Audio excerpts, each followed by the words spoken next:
Just a drop, and weeds will instantly dry out, killing the entire plant down to the roots. It's the fastest and most effective weed killer I know. When weeds appear on the driveway or garage, you'll want to get rid of them quickly. This spray is perfect for that. Simply spray it on the weeds and you're done. It's non-toxic, inexpensive, and eliminates the need to manually pull weeds.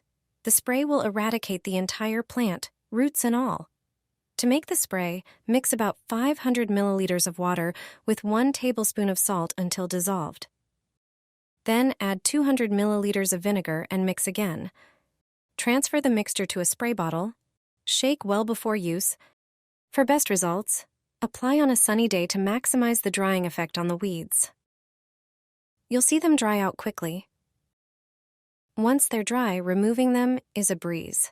This simple yet highly effective vinegar and salt spray will safely handle your weed problem.